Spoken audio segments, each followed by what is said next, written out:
gave that impression to everybody.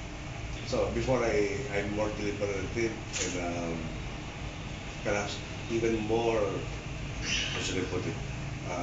And then I want to be even surer of any position that I take before I start having an advocacy on any particular issue. So there are differences, but at the same time, there are very, very great similarities amongst all of us, especially given the fact that a lot of my perspectives on on the world, on this country, on these issues, the system of governments, were formed due to their influences. What took you so long to run for the national post? Well, we've had several problems at Tarlac.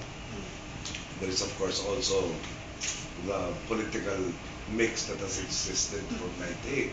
The first person who was convincing me to run for the Senate was former President Estrada.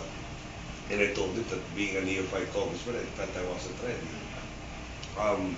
Come 204, like a lot of the populists, we felt we had, parang choices that were not inspiring. Some have decided, chose the lesser of the evils at that time. And excuse me, I didn't want to be beholden to a group or a person that I wasn't exactly sure of. Now I feel that with the current crisis, to do otherwise would be to be a traitor to the legacy of my parents and all everybody else who sacrificed for us to get to this stage. And it is high time that we continue again on the effectivity of the Senate, being an effective check and balance on the excesses that are being perpetrated now. Whereas, as you know, intelligence funds, for instance, the very first resolution I filed in the House was for us to have an intelligence oversight committee. And after 9 years, we have yet to have a single hearing on that proposal. And what does that mean? Year in, year out, we approve intelligence budgets of over 20 different agencies and offices in government. And not one member in the House, not the chairman of appropriations, not the speaker, will be privy to what these funds are going through. And I felt that that was an indirect violation, if not the letter, the spirit of the Constitution, which says that we are responsible directly because we are the only agency of government, the House of Representatives, where appropriations can emanate from. But and that will be again, anytime a budget is proposed to us, it will be as much as possible not lump sum figures. We want to be able to specify exactly where everything is going, and in that sense, really support policies of government that we feel are worthwhile supporting, and at the same time suppress activities that are detrimental to the people. That is easier said than done. I realize that. But the Senate, you will have less people to convince, of course, harder to convince, but definitely freer people than the House, which is subject to so many pressures from the executive. That is one.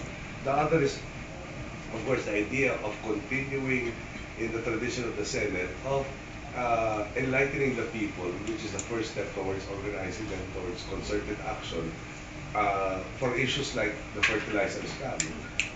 I'm wondering if the biofuels program right now, which seems to be confusing a lot of people in the whole country, is the next version of the so-called fertilizer scam.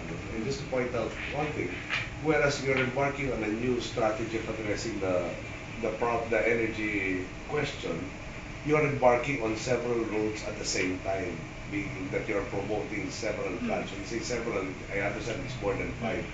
And of course, that there is a truism that you cannot be a master of all of this at the same time. If you embark on trying to learn all of them at the same time. Also, the idea of processing for all of these plants, it's not extant.